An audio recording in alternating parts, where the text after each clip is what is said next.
How's it hanging, ladies and folks? My name is Chris R.R. Bauzo, and this is my show.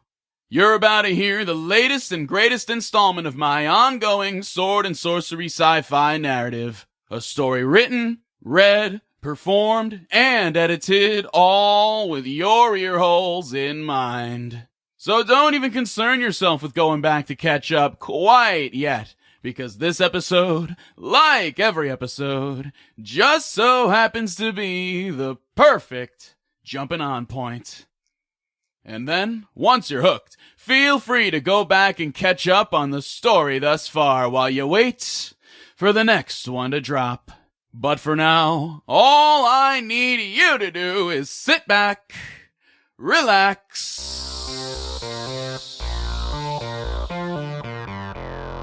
and allow me to unfurl the wizard scroll. Home sweet bunker. Feels good to finally have you back here with us, Krystall. Wow, this place is bananas, bananas. So much room for activities, and chilly too. You could hardly tell we're in the middle of a desert at all. Welcome to the world of central air. The thermostat is set to a pleasant 69 degrees Fahrenheit, just as Spot intended. Scarletta, why don't you show Krystall around and get yourself settled in? Great idea, Schmo. In the meantime, I've got some tinkering to do. Come on, babe, you're gonna love what we did with the place while you were locked up in the super arena. Okay, bet. Sorry. Aside from the spacious, warehouse-esque lobby the women had just absconded from, the underground bunker included several other chambers, hallways, and ballways to explore. The main living area, decorated by Scarletta herself, exuded all the comfort and familiarity she could muster given the space's otherwise metallic, alien-y vibe. A large plush couch and a matching armchair had been strategically placed for optimal feng shui. The walls were adorned with tapestries and artwork, as well as a big old magic rectangle which Schmo had modded to have access to all the pay-per-view channels for free. Even the dirty ones? Even the dirty ones.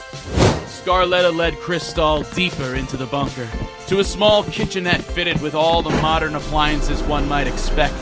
Fridge, freezer, oven, of-out, sink, cabinets, and even some fancy alien stuff as well.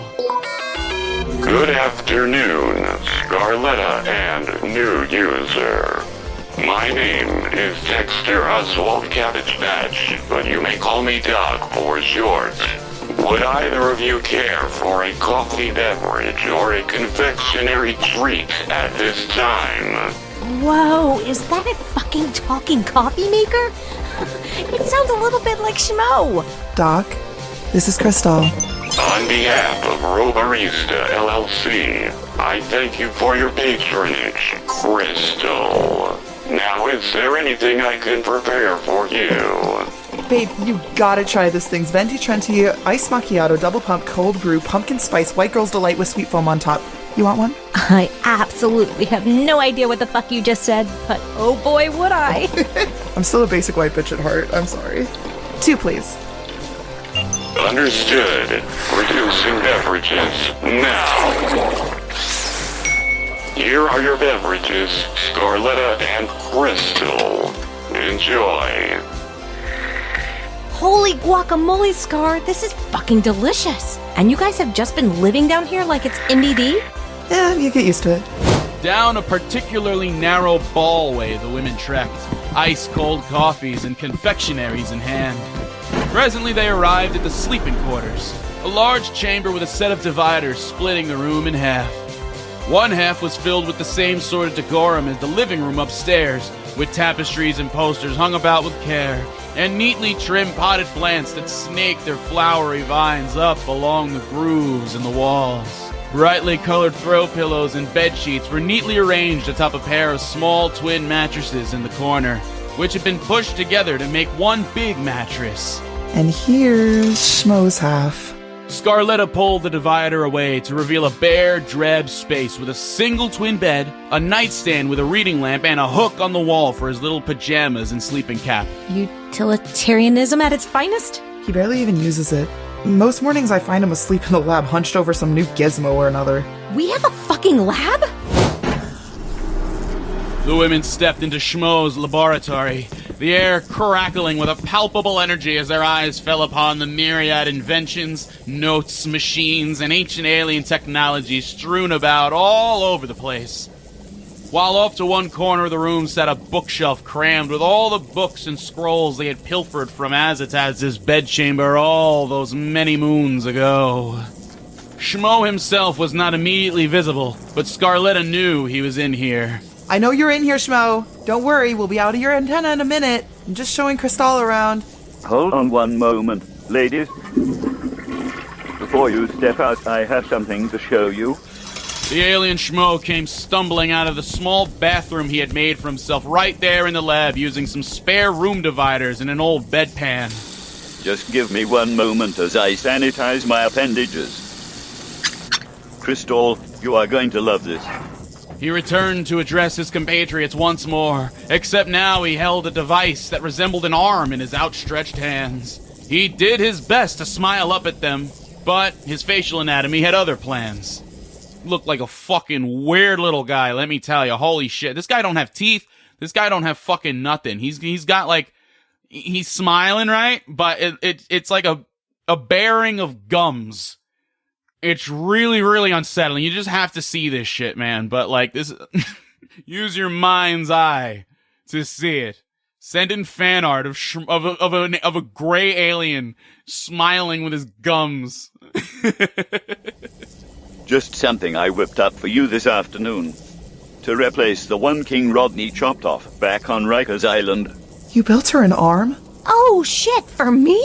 No fucking way. Thank you, Schmo. Oh, it was no big deal. Just hold still for one moment as I stick these needles into your arm stump. Whoa. Needles? What for?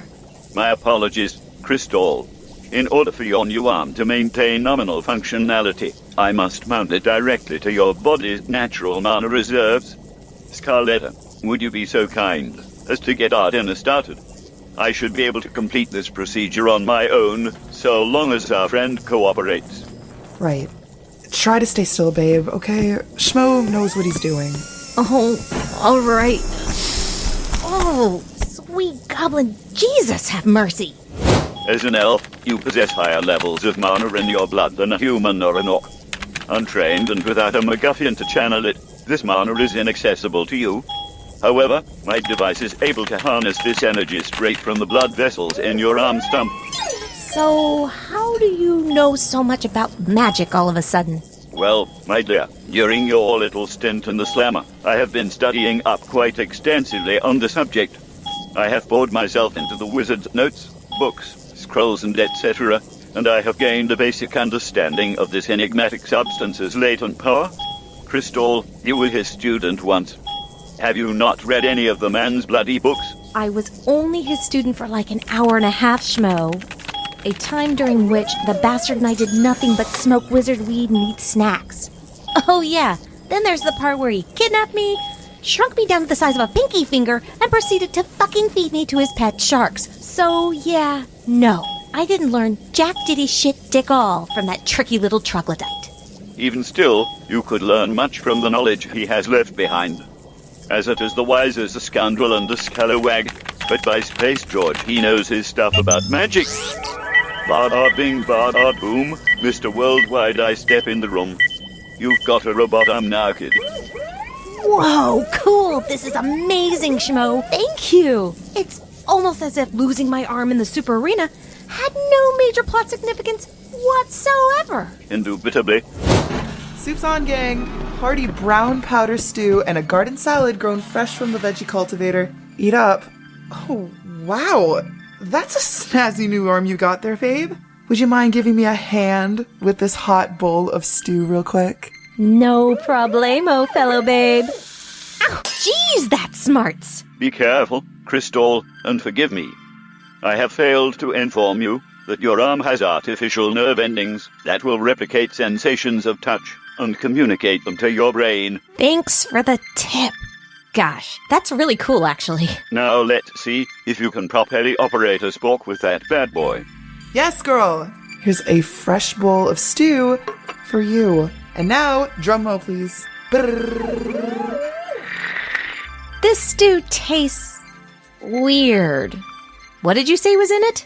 Just some brown powder and water. Why? Brown? Powder? Yeah, that's what it says on the box, at least. Brown powder.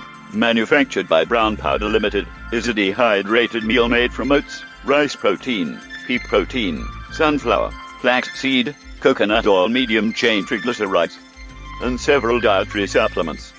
It most certainly is an acquired taste, but rest assured, it has all the vitamins, nutrients, and microplastics that a body craves. So, Schmo, how's our spaceship coming along? I didn't get a good look at it in the lab, but even I can tell it's really getting somewhere, yeah? Well, yeah, but no. Not exactly. What? Oh no, say it ain't so, Schmo. Allow me to explain. Although I have access to all the raw materials needed to construct a warp-speed spacefaring vessel for the three of us, I'm afraid all of the helium-3 isotope fuel cells have gone bad after sitting down here in this bunker, unused for thousands of years. So that's it. We're just stuck here while that parent murderer is still out there? Flying through space and time, just scot-free?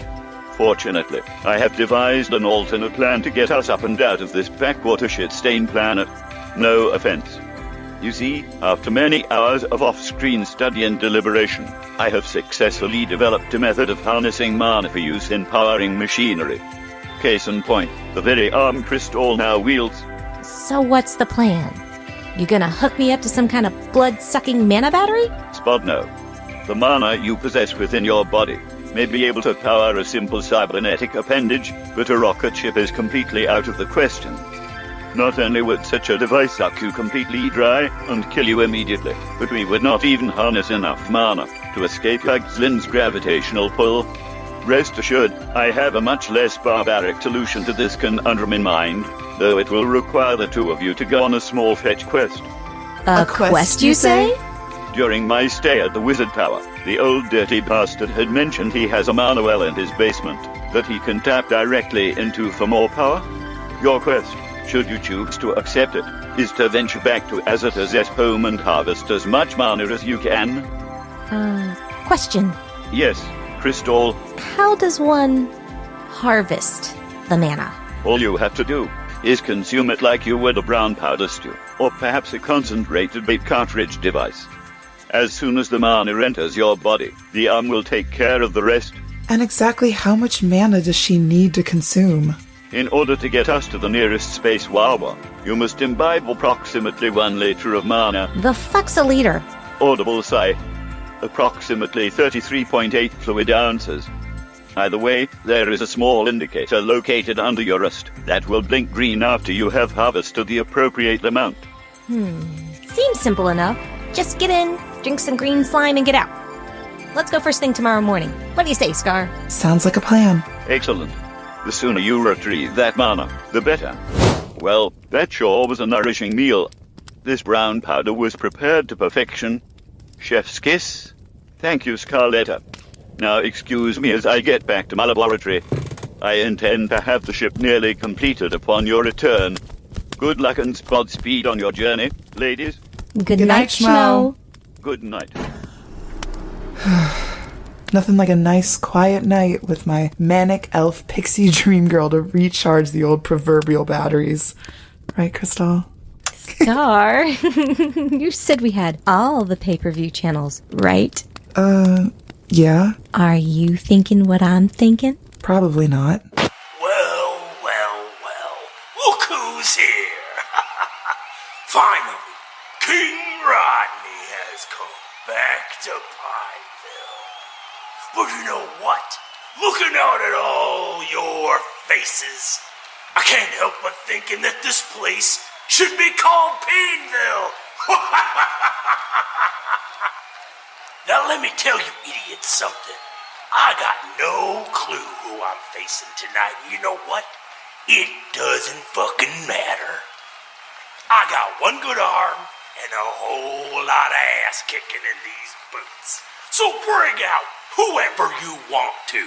Stink-ass the unbeatable? Emperor Porcus the big man? I'll even take on Gigantocorpse. I don't care, because whoever comes out of that curtain is gonna feel the pain. Oh my good golly God, let me tell you people, it's Dwayne the Drop Johnson coming straight out of Flying Man Bar to kick some ass. Dwayne the Croc Johnson? More like Dwayne the Cock Shitson. Like I said, I don't give two flying fucks who you are. I don't give two regular fucks either. I don't even give two bad fucks. Get your ass down to this good arm. Holy guacamole! King Rodney's has his good arm held in the death row. Oh shit! Oh god, you bit off my good arm. Oh no! Oh my god, it just came right off. I can't bear to watch. I'm on legs and stumps, but like I said, it don't matter. I'm King Rodney. Ladies, gentlemen, and everybody else, put your hands together for the new super reigning champion of the world, Dwayne the Croc Johnson! This actually was what I was thinking. How'd you know?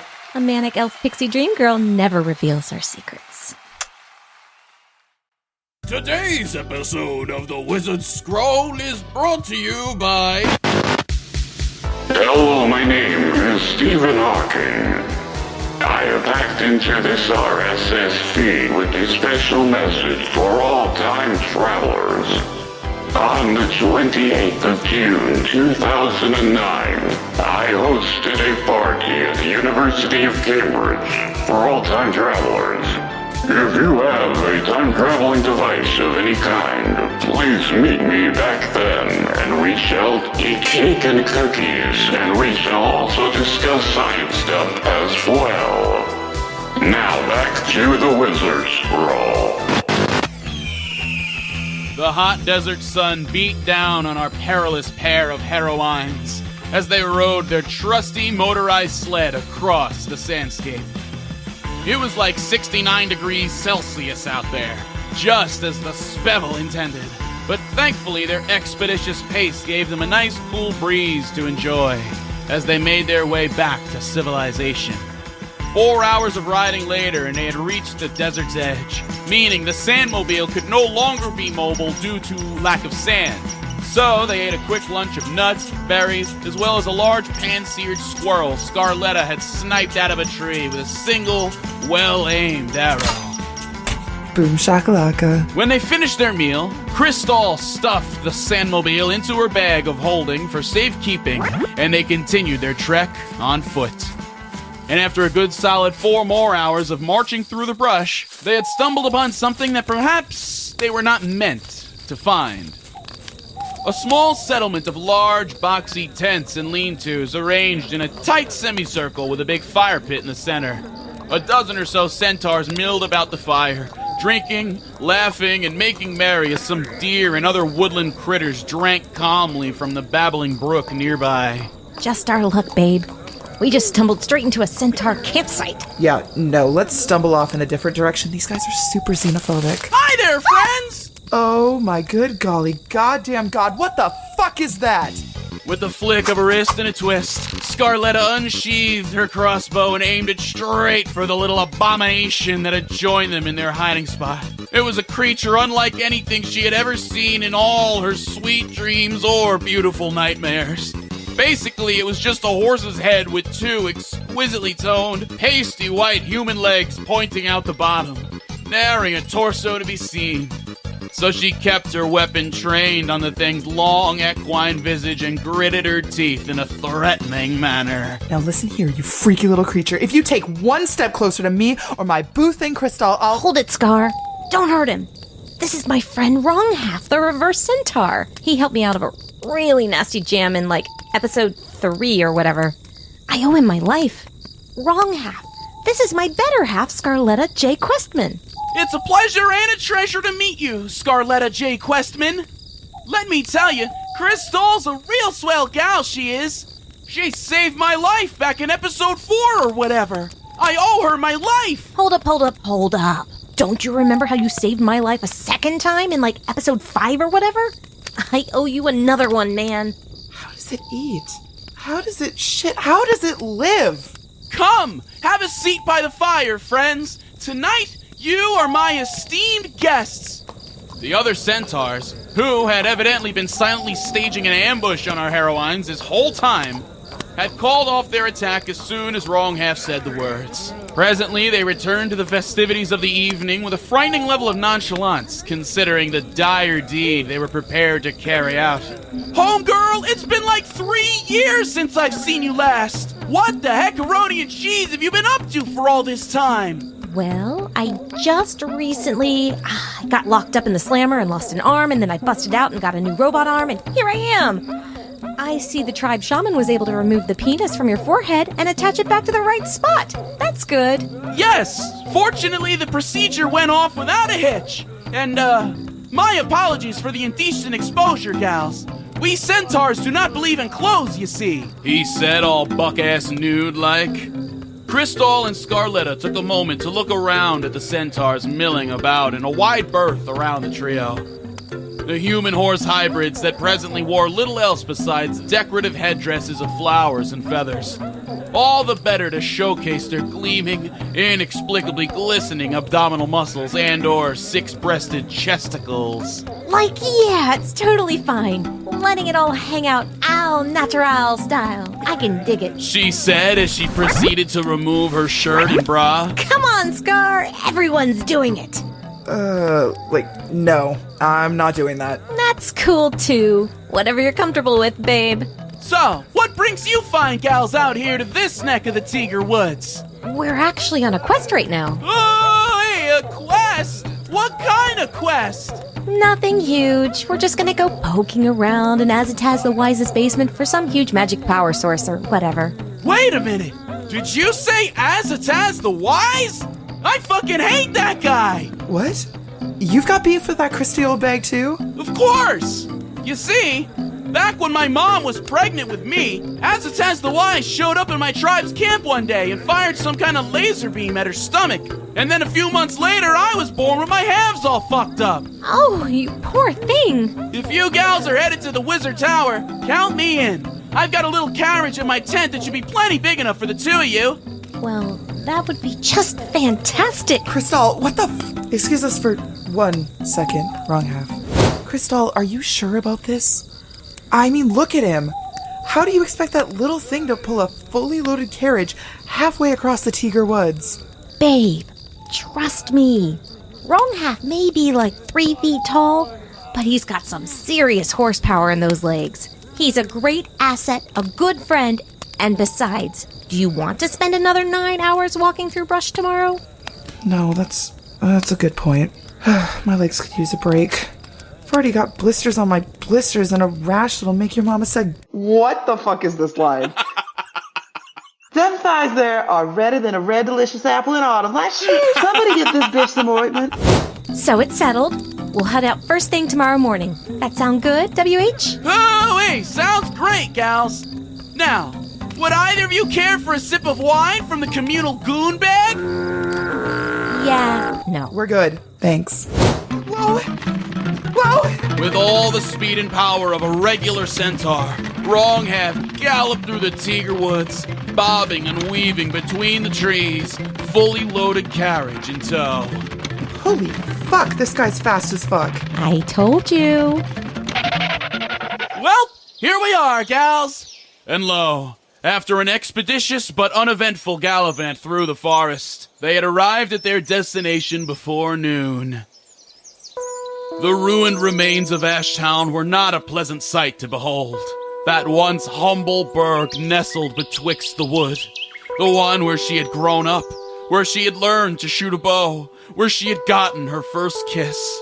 where she had borne witness to the massacre of all her friends and family, all while the wizard tower loomed from a short distance away. An obelisk of granite polished so smooth that it presently reflected the afternoon sun's rays right back into her eyes. Glass shards rained upon them all as Azataz the Wize burst through his penthouse window, hovering in midair, looming there, menacingly. His floating, yoked physique glowing with a bright yellow aura that almost resembled a third moon in the night sky. Now, who to kill next? Eeny, meeny, miny, not my wizard! Hee-haw! You! The wizard zoomed from the sky, clocking in its speeds over 69 times the speed of sound, falling feet first, drop-kicking his way right into the crotch of the local blacksmith, Mr. Futtersworth. She was supposed to bake him a pie for his birthday tomorrow, but now his junk was struck with the force of 1,000 suns, causing his phallus to fly freely to and fro across the clearing. And after a moment or two of this, the cock rocket finally came crashing back down to the ground, right next to where her cuntbag first-grade teacher, Mrs. Stevelman, was currently standing. And lo, she had been utterly annihilated in the resulting explosion. Only a pile of ash and her signature pair of goggles remained. Oh, would you look at this? An adorable little squirrel. Oh, Zach! Upon being blasted by the blasphemous old fool's blasphemous eye lasers, a monstrous change had begun overtaking the squirrel. A spectacle that looked by no means painless, as the little guy's body grew to the size and proportions of a man, as Freddy Krueger claws burst from the skin on the back of its paws, as its buck teeth grew into one single razor-sharp point. You ready to murder these fools, ya boy? The wizard asked as he sauntered right up to his latest abomination and scritched it under the chin, looking out toward the crowd of terrified villagers he had been picking off one by one all throughout the evening. How about him? The red-headed fellow with the eye patch. Yes, master. Dad! Scarletta, run! I'll try to hold him off for as long as I can. The bestial squirrel sprang from its prone position on the forest floor and sunk those blades of sharpened bone right into the jugular of Scarletta's father. And let me tell you, he got his shit rocked by that squirrel. The one with blood and viscera dripping down its chin as it slowly arched its back and stood on its hind legs. This is the part where you run away. Scarletta dashed through those woods as quickly as her lean, taut legs would allow, fighting back the soreness in her calf muscles, fighting back the caustic pain biting at the soles of her feet, fighting back the urge to stop and allow her spasming lungs to get their fill of air. She was running on nothing but pure cold adrenaline and lizard brain instincts at this point, concerned solely with getting the fuck away from the murderous fiends who made to add her name to their macabre list of victims. I must be the only one left. Oh god, oh god, oh god, oh god, oh god, what the fuck do I do? I gotta get out of here. Oh! Using the technique passed down the Questman family lineage since 2006, Scarletta was quickly able to recover from her trip and fall by tumbling forward with all her weight, somersaulting and vaulting herself into a nearby bush, out of sight from the unseen assailants that surely stalked her every move by now.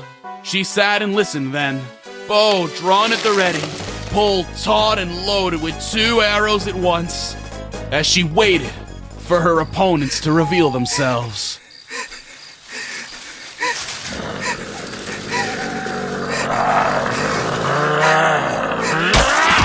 The bestial squirrel crumpled to the ground, blinded by the razor-tipped arrows now embedded in the thing's eye sockets, as Scarletta went on the offensive, as she finally went on the offensive, as she retrieved one final arrow from her quiver and lunged at her fallen foe.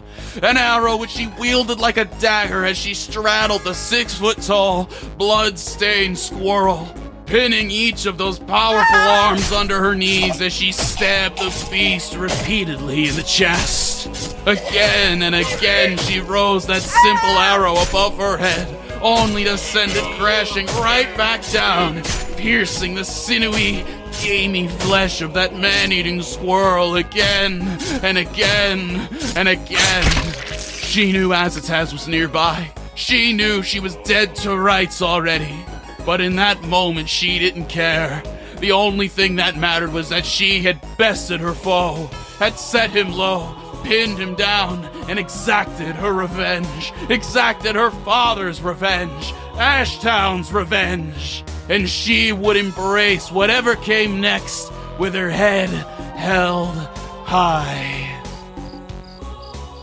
Coward! Face me! I am not afraid anymore! You hear me? I'm not afraid anymore! You should be, girl.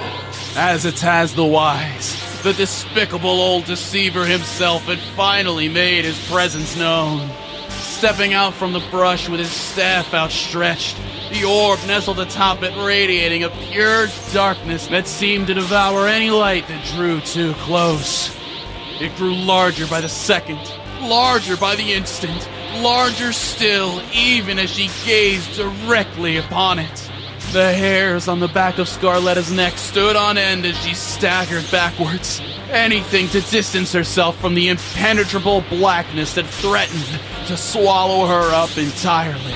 Eat arrows, arrow eater! She strung her bow with a fistful of arrows, firing a whole lot of them at Azataz in one single shot, though the projectiles simply found themselves sucked right into the inky black orb, fizzling into dust and becoming one with the portable abyss before her very eyes. What are you gonna do? Kill me? Fucking kill me then, you piece of wizard shit! Death is an escape.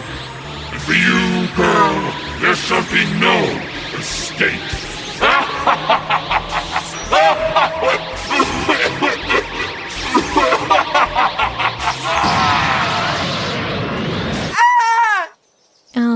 Scar? Babe, you've just been standing there slack-jawed for like the past 5 minutes straight. Are you all right? I think I need a minute.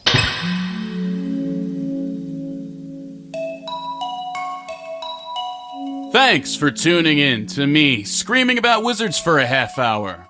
If you're still here, odds are that you've enjoyed what you just heard and are fucking stoked as all hell for the next one. And let me tell you, we've got some good shit in store, so stay tuned. Check out the all-new Wizard Scroll Nights. That's where all the side content's gonna go from now on. What else is on my list here? Check out fucking Tim Jennings coming back in the fucking ring, baby. King Rodney will return. So if you liked what you just heard, leave a fucking positive 5-star review wherever you are. Just, click that button, 5-star. You're good to go. That's all I need from you. That's all I need is your love tonight. Give me that 5-star. Give me that energy. I'm here for it, man. Anyway, word of mouth is how this show can continue to grow. So share the shit out of it with everyone you know.